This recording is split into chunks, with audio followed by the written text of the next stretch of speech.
तो आज तारीख है 7 सितंबर। और 7 सितंबर के न्यूज़ में पहली खबर तो पंचशील को लेके आई है कि अफगानिस्तान में जो पंचशील जो आखिरी इलाका बचा हुआ था उन लोगों का, वो भी आखिर में तालिबान ने ले ही लिया है। और अधिग्रहण करके उन लोगों ने कह दिया है कि हाँ, अफगानिस्तान का कोई भी एरिया ऐसा नहीं जो बचा हुआ है। बाद में उनके जो वाइस प्रेसिडेंट है वो भी वहां से निकल गए हैं। तो अब तो पूरा ही अफगानिस्तान हम देखते हैं कि तालिबान के अंडर आ गया है। और जल्दी ही वहां पे उन लोगों ने कहा है कि war is ended and now peace is started. अब देखते हैं भाई पीस कहाँ तक लेके आ पाते हैं ये लोग। पीस की बात तो कर रहे हैं, देखते हैं क्या होता है। अब जल्दी ही सरकार बनने वाली है, मोस्ट प्रोबेबली अगले महीने तक ये लोग वहां पे सरकार की घोषणा कर देंगे। अगले अगली न्यूज की बात करते हैं। वो आइए निपा वायरस को लेके। तो हम लोगों ने देखा था इंडिया में, अपन लोगों ने कल ही बात की थी कि मुश्किल से 5-6 केसेस हैं जो निपा वायरस के आए हैं अभी तक पूरे में। भाई कल के कल में ही 11 केसेस निकल आए निपा वायरस के, और 250 ऐसे लोग हैं जो मतलब जो उस पर्टिकुलर बच्चे से आसपास में मिले हुए थे वो लोग। 250 ऐसे लोग हैं जो संभावित केस हो सकते हैं। इन सबको पकड़ लिया गया, एक जगह रख दिया गया है। और निपा वायरस की हम पहले भी बात कर चुके हैं कि फ्रूट बैट से फैलता है। 40 से 60% लोग इसमें खत्म हो जाते हैं जिनको निपा वायरस होता है। मलेशिया से स्टार्ट हुआ था। तो अब देखते हैं आने वाले समय में क्या होता है। और by the way, Nipah virus में अगर देखा जाए प्रॉब्लम्स क्या आती हैं, तो न्यूरोलॉजिकल प्रॉब्लम्स आने लगती हैं, रेस्पिरेटरी प्रॉब्लम्स आने लगती हैं। ये सब प्रॉब्लम्स आने लगती हैं धीरे धीरे और इंसान मरने लगता है। नेक्स्ट न्यूज की बात करें तो आइए तमिलनाडु की तरफ से, कि तमिलनाडु ने अपने यहाँ राइट टू सिट को ऑफिशियल कर दिया है। कि जितने भी वर्कर्स हैं, चाहे वो एक ठेले पे काम करते हो, चाहे वो दुकान में काम करते हो, चाहे किसी की इंडस्ट्री में काम करते हो, कहीं भी काम करते हो, उनके लिए तुम्हें वहां पे कुर्सी रखना जरूरी है। ये नहीं है कि तुम उनको खड़ा रखोगे। बहुत से लोग ऐसा करते हैं ना, अपने वर्कर को नियुक्त कर लिया, 8-8 10-10 घंटे उसको खड़ा ही रखे हैं, बैठने की जगह ही नहीं दी है। तो ऐसा नहीं होगा। तमिलनाडु में हर वर्कर को, चाहे तुम वर्कर रखते हो चाहे तुम खुद काम कर रहे हो, तुम्हें वहां पे अपने लिए कुर्सी होना जरूरी है। राइट टू सिट को ऑफिशियल कर दिया है वहां पे। और वहां का अमेंडमेंट है जिसका नाम है Tamil Nadu shop and establishment act 1947। उसके सेक्शन 22A के तहत इसको कंपलसरी कर दिया गया है राइट टू सिट को। अब तमिलनाडु की बात करें तो तमिलनाडु के सीएम स्टालिन है। 1950 में फॉर्मेशन हुआ था। बनवारी लाल पुरोहित है जो गवर्नर है। और भरतनाट्यम है जो तमिलनाडु का डांस है, जो फेमस डांस है। अगली न्यूज की बात करते हैं हम, कि उड़ीसा गवर्नमेंट ने कहा है कि वो 100 करोड़ खर्च करेंगे आइकॉनिक स्कूल बनाने में। अब होगा क्या ना, हम देखते हैं जो मेरिट से पास हुए बच्चे होते हैं, जो मेरिटेड बच्चे होते हैं, ऐसे बच्चों को लेके जाएंगे। 25 एकड़ में एक कैंपस बनेगा, स्कूल बनाया जाएगा। उसमें जो मेरिट से पास हुए बच्चे हैं, 10th में हुए, 12th में हुए, उनको एडमिशन दिया जाएगा उस अलग स्कूल में। और उनको इंटरनेशनल लेवल की एजुकेशन देने की कोशिश की जाएगी, चाहे वो कहीं के भी हो। मतलब ऐसा नहीं कि प्राइवेट के हो या सरकारी के हो, कहीं के भी हो। बच्चे जो मेरिटल मेरिटल अपन कहते हैं ना, मेरिट स्टेटस होगा जिनके पास में, उनको आइकॉनिक स्कूल में रखा जाएगा। और उड़ीसा गवर्नमेंट 100 करोड़ से ऐसे स्कूल बनाएगी। उड़ीसा की बात करें तो सीएम नवीन पटनायक है। जो गणेश लाल है वो वहां के गवर्नर है। भुवनेश्वर कैपिटल है। और दैट्स ऑल। और बाय द वे, अगर अपन लोग उड़ीसा की बात करें तो उड़ीसा में जो सरकारी विश्वविद्यालय होते हैं, सरकारी स्कूल होते हैं, उनको आदर्श विश्वविद्यालय कहा जाता है। तो दैट्स ऑल। अगली न्यूज की बात करें तो आइए मंडा बफेलो को लेके। होता क्या ना, अलग अलग जो स्पीशीज होती हैं उनमें भी सब स्पीशीज होती हैं। जैसे मान लो एक बफेलो है, तो बफेलो में भी बहुत सारी सब स्पीशीज है। उनको जेनेटिकली अगर कोई स्पीसीज बहुत ज्यादा ताकतवर है तो उनको एक अलग स्पीसीज के रूप में रिकॉग्नाइज कर दिया जाता है हमारी इंडियन गवर्नमेंट के द्वारा, कि इनको ज्यादा बढ़ावा देना चाहिए, प्रिजर्व करना चाहिए वो। तो अभी हाल में national bureau of animal genetic resources ने जो मंडा बफेलोस हैं जो ईस्टर्न घाट पे पाई जाती हैं, अपने यही उड़ीसा आंध्र प्रदेश इस एरिया में पाई जाती हैं, तो मंडा बफेलो को रिकॉग्नाइज कर दिया है सब स्पीसीज की, बफेलो की एक नई स्पीसीज के रूप में। अब इसको स्पीसीज को अलग नई स्पीसीज क्यों बनाया गया है? क्योंकि इनमें कंपेरेटिवली कम डिसीजेज होती हैं। और अगर बफेलोस से अपन लोग कंपेयर करें तो इनमें डिसीजेस कम होती हैं और ये ज्यादा जल्दी ठीक हो जाती है अगर इनको कोई घाव हो, कोई नुकसान हो, या कैसा भी बुखार उखार हो, कुछ भी। तो दैट्स ऑल। बस ये छोटी सी न्यूज थी कि national bureau of animal genetic resources ने मंडा बफेलो को एक सब स्पीसीज के रूप में रिकॉग्नाइज कर दिया है इंडिया में नई। नेक्स्ट न्यूज की बात करें तो आइए गिनिया को लेके। गिनिया में हम लोगों ने देखा कि मिलिट्री कूप हो गया है। और जो हम लोग देखते हैं वहाँ के अल्फा कॉन्टी जो वहाँ के पीएम थे उनको हटा दिया गया है और मिलिट्री लीडर बन गए हैं नए वहाँ पे। तो दैट्स ऑल, बस जो मिलिट्री है, मिलिट्री के हाथ में पावर आ गई है और जल्दी ही हम लोग देख लेंगे कि गिनिया में भी नई सरकार की स्थापना कर दी जाएगी। अब गिनिया की थोड़ी बात करें तो फ्रांस से 1958 में गिनिया छूटी थी। जो कॉनकरी है वो गिनिया की कैपिटल है। और सेनोई टोएर करके एक इंसान थे, उनको ही वहां का पिता माना जाता है, मतलब राष्ट्रपिता, और कहा जाता है कि इन्होंने ही आजादी दिलाई थी। जैसे अपने यहाँ महात्मा गांधी है, ऐसे ही वहां पे सेनोई टोएर हैं जिनको कहा जाता है कि गिनिया को फ्रांस से 1958 में इन्होंने ही आजादी दिलाई थी। अब नेक्स्ट न्यूज की बात करें तो आई है गिलबोआ जेल को लेके। ये अभी थोड़ी देर पहले हम लोगों ने बात की थी कि इसराइल में जो गिलबोआ जेल है वहां से लोग सिंक से टनल बना के और बहुत सारे कैदी भाग गए। तो इसराइल में ऐसा पहला केस हुआ है, क्योंकि इसराइल को उसको टेक्नोलॉजी में बहुत आगे मानता है, और है वो, सच वाली बात तो बोला तो। और टेक्नोलॉजी में बहुत आगे है, उनके यहाँ सर्विलेंस कैमरा लगे हैं, ये लगे हैं, वो लगे हैं, उनके बाद भी उन लोगों ने इतना नहीं सोचा था कि सिंक से ही टनल बना के भाग जाएंगे लोग। तो दैट्स ऑल, एक छोटी सी न्यूज थी ये, बाय द वे एग्जाम के लिए जरूरी नहीं है, ये मैंने ऐसे ही डाल दी। एक नेक्स्ट न्यूज की बात करते हैं जो आई है ग्रीस की। कि ग्रीस ने क्लाइमेट क्राइसिस को देखते हुए, जो क्लाइमेट चेंजेस आ रहे हैं उनको देखते हुए एक नया मंत्रालय बना दिया है। और बाय द वे ये भी है कि इसमें कहा गया है कि 1000 स्क्वायर फुट का जो एरिया है उस पूरे में क्लाइमेट चेंजेस के उन लोगों ने आइडेंटिफाई किया है कि ये एरियाज है, ऐसे 1000 स्क्वायर फुट के अलग अलग एरियाज बनाए गए हैं जिनमें ज्यादा क्लाइमेट चेंज की प्रॉब्लम्स देखने में आ रही हैं। और उनके लिए एक अलग से मंत्रालय बना दिया है और एक कमिश्नर को नियुक्त कर दिया है। और हाँ, याद रखना, इसमें जो कमिश्नर नियुक्त किया जा रहा है, बाय द वे अभी उसका नाम डिस्क्लोज नहीं किया गया, केवल इतना कहा गया है कि वो ईयू का पहले एक क्लाइमेट रिसर्च से जुड़ा हुआ अध्यक्ष रह चुका है यूरोपियन यूनियन में। अब देखो, बहुत से लोग पूछे वो यूरोपियन यूनियन में था तो फिर वो ग्रीस का कैसे बन सकता है, नागरिक तो होगा नहीं ग्रीस का। तो उसको पहले ग्रीक नागरिकता दी जाएगी, उसके बाद में उसको यहाँ पे क्लाइमेट क्राइसिस के लिए जो मंत्रालय है उसका अध्यक्ष बनाया जाएगा। अब देखते हैं आने वाले समय में कौन बनता है। नेक्स्ट न्यूज की बात करते हैं तो आई है यूएस ओपन को देख के। एक छोटी न्यूज है कि वहां पे खिलाड़ी है रिले ओप्लेका, जो यूएस ओपन में अभी इस समय खेल रहे हैं। उन पे $10,000 का फाइन लग गया है केवल एक वजह से कि जो स्पॉन्सर्स होते हैं ना, खिलाड़ियों को जो स्पॉन्सर करते हैं, यूएस ओपन की एक रूल्स एंड रेगुलेशंस हैं कि तुम उस स्पॉन्सर का जो लोगो है वो 4 स्क्वायर इंच से ज्यादा बड़ा नहीं छाप सकते। और रिले ओप्लेका ने एक बैग निकाला जिसमें उसके स्पॉन्सर की लोगो वगैरह छपे हुए थे जो 4 स्क्वायर इंच से ज्यादा बड़े थे। तो उनपे $10,000 का फाइन लगा दिया, तकरीबन 7 लाख रुपए का, 7.5 लाख रुपए का। तो दैट्स ऑल, एक छोटी न्यूज थी। एक नेक्स्ट न्यूज की बात करते हैं तो वही आई है ब्रिक्स के एनुअल समिट को लेके। कि ब्रिक्स का एनुअल समिट जो थर्सडे को होने वाला है उसको अपने पीएम मोदी अध्यक्षता करेंगे उसकी। इस साल इंडिया ही है जो अध्यक्षता कर रहा है, और पिछले साल रशिया ने की थी। वही नाम के हिसाब से ब्राजील, रशिया, इंडिया, अगले साल चाइना करेगा, उसके बाद साउथ अफ्रीका। ब्रिक्स के बारे में हम पहले भी बात कर चुके हैं, 2006 में फॉर्मेशन हुआ था, 2009 से इनकी हर साल मीटिंग होती है लीडर्स की, और 2010 में इसमें साउथ अफ्रीका जुड़ गया था, तब से ब्रिक्स से ब्रिक्स हो गया था। और 2012 में हम देखते हैं कि ब्रिक्स के द्वारा एनडीबी करके एक न्यू डेवलपमेंट बैंक बनाई गई थी, जिस बैंक से सारे मतलब जितने भी ब्रिक्स कंट्रीज हैं वो उसमें अपना फंड रखती हैं और उससे लोन्स वगैरह ले सकती हैं, दे सकती हैं आपस के व्यापार को बढ़ाने के लिए। और अगर बात करें तो ब्रिक बैंक में आगे भी और भी देशों को जोड़े जाने की बात चल रही है इस साल। और जैसे हम देखते हैं एशियन गेम्स होते हैं, साउथ एशियन गेम्स होते हैं, ऐसे ही इस साल से ब्रिक्स गेम्स करवाने की भी बात चल रही है। अगर ये पारित हो जाता है अभी इस वाले में तो हो सकता है अगले साल से हम लोगों को ब्रिक्स गेम्स भी देखने को मिले। और अगर ब्रिक्स की बात करें तो ब्रिक्स का नाम ब्रिक जो दिया था वो नील ने दिया था, NEIL करके। नील एक गोल्ड शेषनेगर थे, उन्होंने नाम दिया था ब्रिक। अब एक नेक्स्ट न्यूज की बात करें तो वो आई है ONGC को लेके। ये हम लोग पहले भी बात कर चुके हैं कि ONGC व्लादिवोस्टोक में जो नोवाटेक करके कंपनी है उसके साथ में ऑयल प्रोजेक्ट में इन्वेस्ट करने वाला है। और बाय द वे पहले वो साथ में इन्वेस्ट करने वाला था व्लादिवोस्टोक में। व्लादिवोस्टोक रशिया का ईस्टर्न पार्ट है जहाँ पे ऑयल और कोयला की खदानें बहुत ज्यादा है।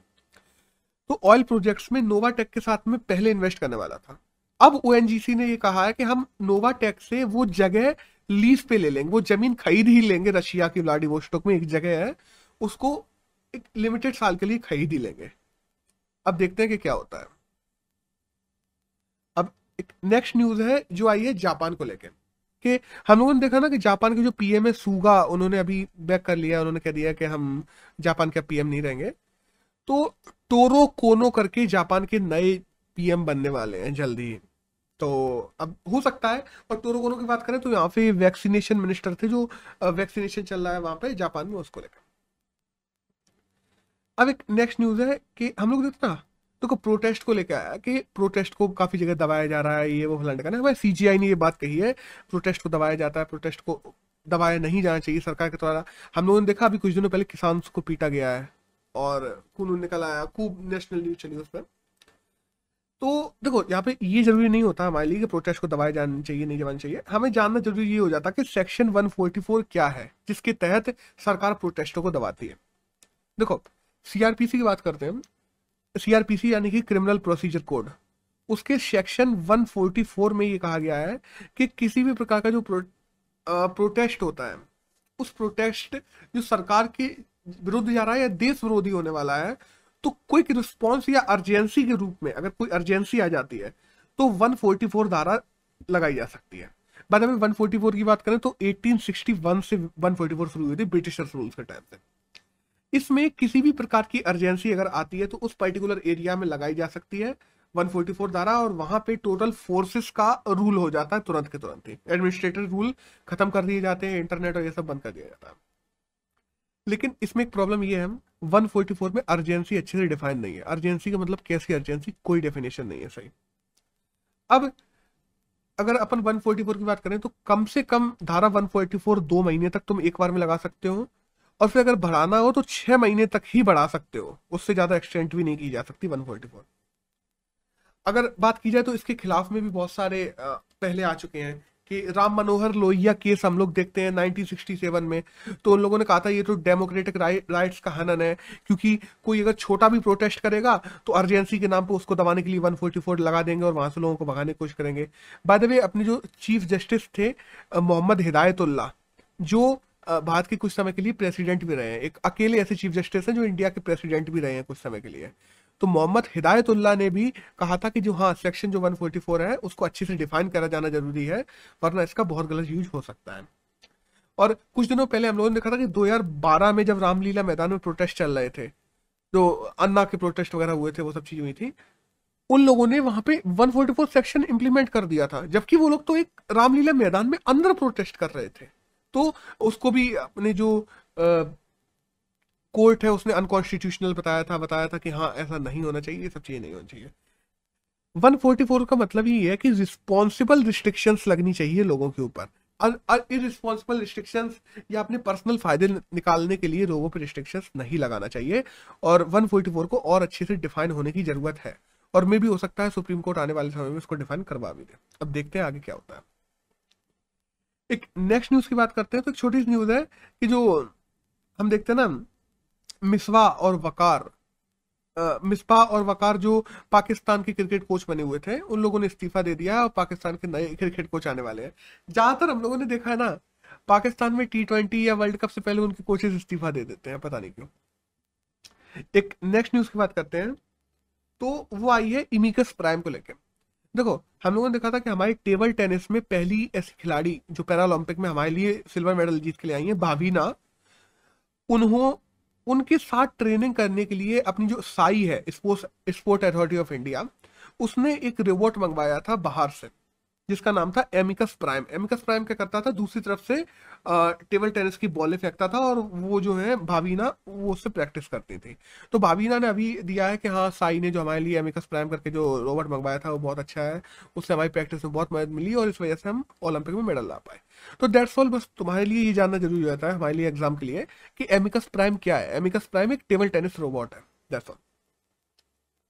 अब एक नेक्स्ट न्यूज आई है क्रूज सेवा को लेकर, कि वाराणसी से चुनार, जो हम लोग देखते हैं Chunar fort, Chunar by the way Mirzapur में, वाराणसी से 30 किलोमीटर दूर, तो गंगा नदी पे 30 किलोमीटर की एक क्रूज सेवा शुरू की गई है कि तुम लोग चाहो तो क्रूज में बैठ के चुनार फोर्ट तक घूम सकते हो, फिर लौट के वो वाराणसी पे काशी विश्वनाथ टेम्पल पे क्रूज तुमको छोड़ के जाएगा, और ये 30 किलोमीटर की तकरीबन यात्रा होगी जो गंगा पे चलेगी, और कहा जा रहा है कि आने वाले समय में इसको प्रयागराज तक बढ़ा दिया जाएगा। अब चूनार फोर्ट की बात करें तो चूनार फोर्ट हम देखते हैं कि 56 ईसा पूर्व में अफगानी वंशज के द्वारा बनाया गया था। फिर बाद में शेरशाह सूरी ने भी इस पर राज किया, मुगलों ने इस पर राज किया। 1782 से 1804 के बीच में ये मराठाओं के पास भी रहा था, बाद में ब्रिटिशर्स के हाथ में आ गया था और आज इंडियन गवर्नमेंट के पास में है। तो दैट्स ऑल, बस इतना ही जानना जरूरी था इस पूरे के बारे में।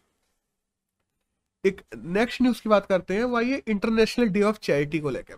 ये हम लोग कवर नहीं कर पाए थे तो मैंने सोचा आज कवर कर लें कि 5 सितंबर को इंटरनेशनल डे ऑफ चैरिटी था। और इंटरनेशनल डे ऑफ चैरिटी की बात करें तो 5 सितंबर को हम देखते हैं जो अपनी मदर टेरेसा है उनकी मौत हुई थी। और मदर टेरेसा की डेथ डे पर हम लोग इंटरनेशनल डे ऑफ चैरिटी बनाते हैं, क्योंकि उन्हें अपनी पूरी जिंदगी ही उन्होंने सामाजिक कार्यों में, चैरिटी में, इन सब चीजों में निकाली थी। इस वजह से इंटरनेशनल डे ऑफ चैरिटी 2012 से शुरू हुआ था।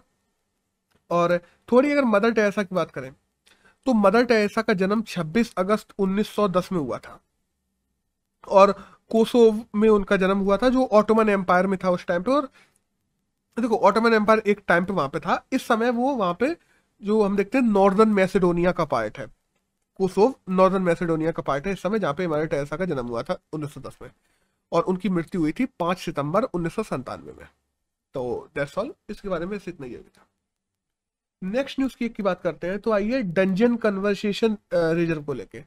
अब डंजन क्या है? डंजन काउसी, देखो डंजन एक पानी में रहने वाली मछली है जिसको सी ऑफ द काऊ कहा जाता है, नहीं काऊ ऑफ द सी कहा जाता है, काऊ सी कहा जाता है या सी की काऊ कहा जाता है, क्योंकि वो काऊ जैसी दिखती है बहुत हद तक। तो डंगन जो है वो हमारे इंडिया में एंडेंजर्ड स्पीसीज है। वो हम देखते हैं तमिलनाडु के पोर्ट पे पाई जाती है और वहीं पे इसका कंजर्वेशन रिजर्व बनाया गया है, कि तमिलनाडु में ही बना है इसका। और ये ज्यादातर सी ग्रास खाती है, सी ग्रास खा के ही जिंदा रहती है। और बाय द वे देखो कितनी बड़ी असमानताएं होती हैं, इंडिया में हम लोगों ने इसको एंडेंजर्ड में रखा है और IUCN ने अभी तक इसको एंडेंजर्ड में नहीं रखा है, इसको अभी तक वल्नरेबल स्पीसीज में डाल के रखा है। इसलिए याद करो हम लोगों ने बात भी की थी कि IUCN अपनी जो लिस्ट है उसको 10-10 साल में अपडेट करता है, तब तक कई कई स्पीसीज इरेक्ट हो जाती हैं, वो वल्नरेबल ही बनी रहती हैं, एंडेंजर्ड हो ही नहीं पाती IUCN में। तो ये एक फॉल्ट भी है। अब लेकिन अच्छा रहा कि इंडियन गवर्नमेंट ने इसको पहले से आइडेंटिफाई कर लिया है और इसके लिए कंजर्वेशन रिजर्व बना दिया है अभी से तमिलनाडु में। That's all. एक नेक्स्ट न्यूज की बात करते हैं जो चाइना के बारे में आई है, कि चाइना के जो वहाँ के शी जिनपिंग है प्रेसिडेंट, उन्होंने कहा है कि जो रिच और पुअर में गैप बढ़ता चला जा रहा है चाइना में, वो हम लोग कम करेंगे। अब आने वाले समय में ऐसी पॉलिसीज आएंगी जिसमें हम इनको कम करेंगे। कॉमन प्रोस्पेरिटी का जो मुद्दा है, जो हम देखते हैं माओइज्म से आया था, माओ जिडोंग की जो थ्योरी थी कॉमन प्रोस्पेरिटी, उसको हम लोग लागू करवाएंगे। और इसके बारे में देखा जाए ना, देखो चाइना और इंडिया में इतना ज्यादा चेंजेस नहीं थे। 1980s में जब हम देखते हैं इंडिया की GDP जहां पे तकरीबन $300 बिलियन थी, चाइना की $450 बिलियन थी। आज इंडिया की GDP $3 ट्रिलियन है और चाइना की $14 ट्रिलियन है। जो 1980 में 1.5 गुना ज्यादा थी वो आज 5 गुना तकरीबन ज्यादा है। तो ये जो इंडस्ट्रियल ग्रोथ चाइना में, रैपिड इंडस्ट्रियल ग्रोथ देखने को मिली है, इसने बीच में गैप भी बढ़ा दिया है गरीब और अमीर के बीच में। तो इस गैप को वापस कम करने की बात कही जा रही है चाइना से। तो देखते हैं क्या होता है आगे। तो पहला एडिटोरियल आया है फेडरलिज्म के बारे में इंडिया को लेकर, कि इंडिया में क्या है ना, फेडरलिज्म की जो भावना है वो वार्तालाप में निहित है, मतलब कंसल्टेशन में निहित है, कि हम लोग आपस में बात करें, ये सब करें, जो कि आज नहीं हो रहा है। देखो भारत का संघवाद जो अपन कहते हैं फेडरल सिस्टम, वो US जैसा नहीं है, बात का इससे बहुत अलग है। हम लोग आपसी इकोनॉमिक इंटरेस्ट, कितने अंतर है, डाइवर्स, हमारे इकोनॉमिक इंटरेस्ट डाइवर्स है, कल्चर डाइवर्सिटी है, डिफरेंसेस हैं हम लोगों के बहुत ज्यादा, लैंग्वेज डाइवर्सिटी है, इंडस्ट्रियलाइजेशन में बहुत ज्यादा अंतर है अलग अलग प्रदेशों में, फिर भी हम सारे देशों को साथ लेके चलने में विश्वास करते हैं, हर प्रदेश को। हमारा संघवाद ऐसा है। हम लोगों ने 3 लिस्ट बना के रखी है, स्टेट लिस्ट, कॉन्करेंट लिस्ट और यूनियन लिस्ट, जिस वजह से हम लोग साथ चल सकें। बट और सुनो, ये केंद्र की जिम्मेदारी है कि राज्य को साथ में लेके चले। बट आजकल क्या हो रहा ना, केंद्र जितने भी कानून बना रही है उन कानूनों का राज्य बहिष्कार कर दे रहे हैं। अपने यहाँ एक मेमोरेंडम पास कर देते हैं और कह देते हैं कि हमारे यहाँ ये कानून नहीं माना जाएगा। तो और कहा यह जाता है कि राज्यों की स्वतंत्रता का हनन हो रहा है। तो जिस संघ में हम लोगों में संघवाद की भावना होनी चाहिए, एक दूसरे को रिस्पेक्ट देनी चाहिए, जिस संघ की हम बात करते हैं तो उसमें कॉरपोरेशन होना चाहिए, आपस में हार्मनी होनी चाहिए, कोऑर्डिनेशन होना चाहिए। उस संघ में कॉन्फ्लिक्ट, कन्फ्रंटेशन, मिसमैच, ये चीजें नहीं होनी चाहिए, वो बढ़ती जा रही हैं। अभी हम देखते हैं ना, जैसे तमिलनाडु गवर्नमेंट की बात करता हूँ, तो तमिलनाडु ने, यूनियन गवर्नमेंट ने एक बिल पास किया था कि यूनियन गवर्नमेंट कहा जाएगा ये वो। तमिलनाडु ने एक बिल पास किया कि हम यूनियन गवर्नमेंट को यूनियन गवर्नमेंट नहीं कहेंगे, हम उसको सेंट्रल गवर्नमेंट नहीं कहेंगे, यूनियन गवर्नमेंट कहेंगे। सेंट्रल गवर्नमेंट एक टर्म ऐसा है जो उसकी ज्यादा ही ऑटोक्रेसी दिखाता है, ज्यादा दमदार दिखाता है एक तरीके से, जबकि हम लोग एक यूनियन में रहते हैं तो हम यूनियन गवर्नमेंट कहेंगे, उसको सेंट्रल गवर्नमेंट नहीं कहेंगे। वहीं केरल में देखते हैं तो केरल ने जो केंद्र का इलेक्ट्रिसिटी बिल है उसको मना कर दिया है कि हम अपने यहाँ नहीं मानेंगे। वहीं हम देखते हैं किसानों के 3 किसान कानून आए, उनको बहुत सारे प्रदेश है जिन्होंने अपने यहाँ लागू करने से मना कर दिया है। जो कृषि है वो एक राज्य सूची का विषय है, लेकिन जो कृषि व्यापार है वो एक कंकरन लिस्ट का विषय है। तो राज्यों का कहना यह है कि सरकार, जो केंद्र सरकार है, वो अपने अधिकारों का यूज करते हुए राज्य सूची के विषय पे कानून बना रही है और दिखा रही है कि वो कॉन्करेंट लिस्ट के विषय है। जैसे कि कृषि व्यापार विषय है केंद्र का, बट कृषि के जो कानून बने हैं वो राज्य की कृषि, जो शब्द, जो राज्य का कृषि जो सब्जेक्ट है उसका भी हनन करते हैं। देखो, हमें वेलफेयर करना है, अपोज नहीं करना चीजों का। और अपोज तुम चाहते हो आपस में मिलके वेलफेयर रहे, अपोज ना हो, तो राज्यों को साथ में लेके आना पड़ेगा, केंद्र को उनके साथ में बैठ के बात करनी पड़ेगी। बाय द वे, वेंकट चलैया एक समिति बनी थी पहले, उसने भी ये कहा था कि जितने भी कानून बनाए जाने चाहिए इसके लिए सामूहिक विचार विमर्श होना चाहिए हर राज्य के साथ में, और वही भारतीय संघवाद को और ज्यादा हेल्दी बनाएगा, जो कि आज बिगड़ता जा रहा है। और हम देखते हैं कि अभी हाल की गवर्नमेंट में वो और ज्यादा डिवाइड बढ़ता चला जा रहा है केंद्र और राज्य सरकारों के बीच में। तो इसको कम किया जाना चाहिए और राज्यों को साथ में आके काम करना चाहिए अगर हमें इंडिया के संघवाद को बनाए रखना है तो। ऐसा एक नेक्स्ट आर्टिकल की बात करते हैं, तो आया लीबिया को लेके। बहुत बड़ा नहीं है, इसमें कुछ फैक्ट्स है, तो बस मैंने कहा अच्छा लग रहा था जाके। कि लीबिया के जो लीडर है उनको हटा दिया गया है और नई सरकार वहां पे बनाई गई थी। अपन लोगों ने देखा था 2012 में हटाया गया था। बट क्या जो नई सरकार है वो उन मूल्यों को बनाए रख पाई, उन मूल्यों को पूरा कर पाई जिन मूल्यों पे तुमने पुरानी सरकार को हटाया था? तुमने कहा था कि ये क्राइटेरियाज हैं, इनको तुम पूरा नहीं कर पा रहे, इस वजह से हम हटा रहे हैं। क्या ये नई सरकार उनको पूरा कर पाई? हम देखते हैं 2012 में जब मोहम्मद गद्दाफी को हटाया गया था, और मोहम्मद गद्दाफी को हटा दिया गया था, उनके जो बेटे हैं अल सादी गद्दाफी, उनको जेल में डाल दिया गया था लीबिया में। हाल में उनको रिहा कर दिया गया है अल सादी गद्दाफी को, और कहा यह जा रहा है कि अल सादी गद्दाफी अब फिर से अपनी सरकार में आने की कोशिश करेंगे, और बहुत जल्द ही पुरानी सरकार आने वाली है। क्योंकि जो अल सादी गद्दाफी हम देखते हैं बहुत एक युवा लीडर है पहली बात तो, और बहुत जल्दी ही उनका देखा जा रहा है कि इन्फ्लुएंस लोगों में बढ़ता जा रहा है। हुआ क्या ना, वहां पे जब मिलिटिया ग्रुप्स हैं, प्रॉब्लम यह है लीबिया में मिलिटिया ग्रुप्स हैं जो आपस में ही लड़ने लगे हैं, सिविल वॉर जैसी प्रॉब्लम। कि जिन ग्रुप्स ने मिलके वहां पे सरकार बनाई थी गद्दाफी को हटाने के बाद में, वो ग्रुप्स अपने पर्सनल इंटरेस्ट के लिए ही आपस में लड़ने लगे हैं। एक हेल्दी और जो ट्रांजिशनल, एक हेल्दी ग्रुप, एक हेल्दी कंट्री बनाने के लिए ट्रांजिशनल ग्रुप्स होने चाहिए जो एक दूसरे की जरूरतों को समझे, देश की जरूरतों को समझे, और सब मिलके एक साथ में काम करें, आपस में फाइट ना करें, और वो अपने पर्सनल फायदों को, पर्सनल हितों को एक साइड रखें और देश के बारे में कुछ सोचें, तब वो ग्रुप सारे के सारे मिलके आगे बढ़ सकते हैं। वरना अभी अगर ऐसा ही चलता रहा जैसा वहां पे चल रहा है, तो जो गद्दाफी, जो एक टाइम पे वहां पे ऑटोक्रेट कहे जाते थे, और उनके ही लड़के जल्दी ही वहां पे फिर से प्रेसिडेंट बनते हुए हमको दिखाई दे जाएंगे, क्योंकि उनका इन्फ्लुएंस बढ़ता जा रहा है, ये ग्रुप्स आपस में लड़ने को लगे हैं, और लोगों को दिख रहा है कि हम लोगों ने गद्दाफी को जो हटाया था जिन चीजों को लेके, वो चीजें तो ये लोग भी कर रहे हैं, तो इससे तो वो बंदा अच्छा था। तो उनके लड़के का, जो हम देखते हैं मोहम्मद गद्दाफी का लड़का है अल सादी गद्दाफी, उसका इन्फ्लुएंस बढ़ रहा है। और अगर ऐसा ही चलता रहा, जल्द ही इन मिलिटिया ग्रुप्स ने आपस में कोई संधि नहीं की, देश को आगे बढ़ाने की बातें नहीं की, तो मे भी पॉसिबल है कि आने वाले समय में जल्दी ही लीबिया अपनी पुरानी जगह पहुंच जाएगा और वहां पे फिर से ऑटोक्रेटिक राज आ सकता है। That's all. और आज हम बात करेंगे 7 सितंबर की, तो आज के करंट में जानने के लिए इतना ही जरूरी था।